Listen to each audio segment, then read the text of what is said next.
അസ്സലാമു അലൈക്കും വറഹ്മത്തുള്ളാഹി വബറകാതുഹു. പ്രിയപ്പെട്ട രക്ഷിതാക്കളെ, വിദ്യാർത്ഥികളെ, സമസ്ത കേരള ഇസ്ലാം വിദ്യാഭ്യാസ ബോർഡ് 3ാം ക്ലാസ്സിലേക്ക് പുതുതായി പരിഷ്കരിക്കപ്പെട്ട തദ്രീബുത് തിലാവയുടെ 7ാമത്തെ ചാപ്റ്ററാണ് വായിക്കുന്നത്. പാഠത്തിൽ പഠിക്കാനുള്ളത് അൽ ഇൽഹാർ. ഇൽഹാറിനെ കുറിച്ചാണ്. എന്താണ് ഇൽഹാർ എന്ന് പറഞ്ഞാൽ, സുക്കൂനുള്ള നൂനിൻ്റെയോ തൻവീനിൻ്റെയോ ശേഷം ഹൽക്കിൻ്റെ അക്ഷരങ്ങൾ ഒന്ന് വന്നാൽ അവിടെ മണിക്കാതെ വ്യക്തമായി ഉച്ചരിക്കണം.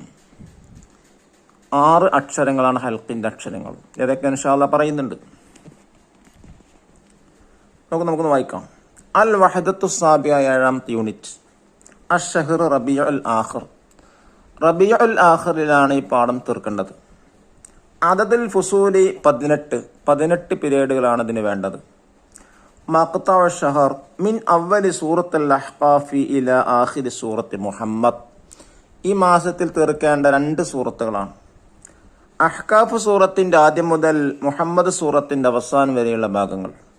മഖ്തഉ തഹ്ഫീദ് സുവരി സൂറത്തുൽ ഖദർ. ഈ മാസത്തിൽ മനഃപ്പാഠമാക്കേണ്ട സൂറത്തുൽ ഖദറാണ്. 3 ഫുസൂൽ, അതിന് അനുവദിക്കപ്പെട്ടുള്ളത് 3 പീരീഡാണ്. സൂറത്തുൽ ഖദർ തഹ്ഫീദ്. ഖദർ സൂറത്ത് മനോഹരമായി QR കോഡ് സ്കാൻ ചെയ്തിട്ട് കേൾക്കുക, നന്നായി പഠിക്കാം. സൂറത്തുകൾ പരിചയപ്പെടാം. സൂറത്തുൽ അഹ്ഖാഫ് മക്കിയ.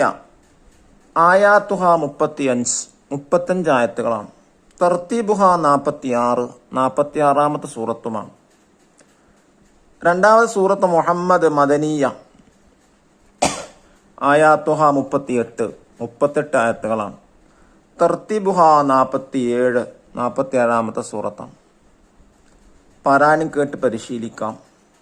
ആ 2 സൂറത്തിൻ്റെ QR കോഡ് സ്കാൻ ചെയ്ത് നന്നായി കേൾക്കുക, പഠിക്കുക. 2ാമത്തെ പേജിൽ ഇൽഹാർ. സുക്കൂനുള്ള നൂനിൻ്റെയോ തൻവീനിൻ്റെയോ ശേഷം ഹൽക്കിൻ്റെ അക്ഷരങ്ങൾ വന്നാൽ ആ നൂനിനെയും തൻവീനിനെയും മണിക്കാതെ വ്യക്തമായി ഉച്ചരിക്കണം. നോക്കൂ, സുക്കൂണ നൂൻ ഏതാട് കൊടുത്തിട്ടുണ്ട്. മറ്റ് തൻവീൻ, ഫതഹ് തൻവീനോ ലമ്മ തൻവീനോ കിസ്ർ തൻവീൻ, ഏതെങ്കിലും തൻവീൻ. അതിനുശേഷം ഹംസ, ഹാ, ഐന്, ഹാ, ഗൈന്, ഖാ. ഇതാണ് ഹുറൂഫുൽ ഹൽഖ്. ഈ 6 അക്ഷരങ്ങൾ ഒന്ന് വന്നാൽ അവിടെ ഇൽഹാറാണ് ചെയ്യേണ്ടത്. മണിക്കാതെ വ്യക്തമായി ഉച്ചരിക്കാം.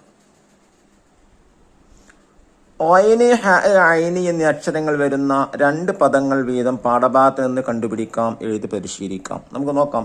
ഐനിന് ഖൗമൻ ഗൈറകും, ഖൗമൻ ഗൈറകും. തൻവീൻ ശേഷം ഐന് വന്നു. അപ്പോൾ ഖൗമൻ മണിക്കാതെ വ്യക്തമായി ഐന് ഉച്ചരിച്ചു. മിമ്മാഇൻ ഗൈർ. ഐനിന് ഉദാഹരണം ലിസാനൻ അറബിയ. അൻഅംത. ഹ എന്ന് നോക്കൂ. ഇഹ്സാനൻ ഹമലത്. ഫിദാഅൻ ഹത്ത. എന്നിങ്ങനെ മണിക്കാതെ വ്യക്തമായി ഉച്ചരിക്കാം.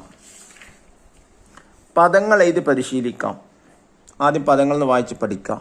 മിൻ ഇൽം, ഇൻ അത്തബിഅ, വമിൻ ഖൽഫി, അലീമൻ ഹകീമ, ഫിദാഅൻ ഹത്ത, വഅൻഹാർ.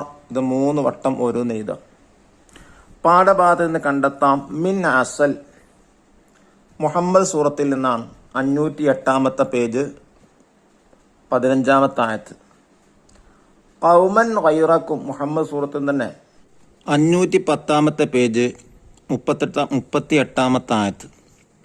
മിൻ ഖറിയത്തിൻ ഹിയ മുഹമ്മദ് സൂറത്ത് 508ാമത്തെ പേജ് 13ാമത്തെ ആയത്ത്. നമുക്ക് ശീലിക്കാം, ഗ്രഹിക്കാം.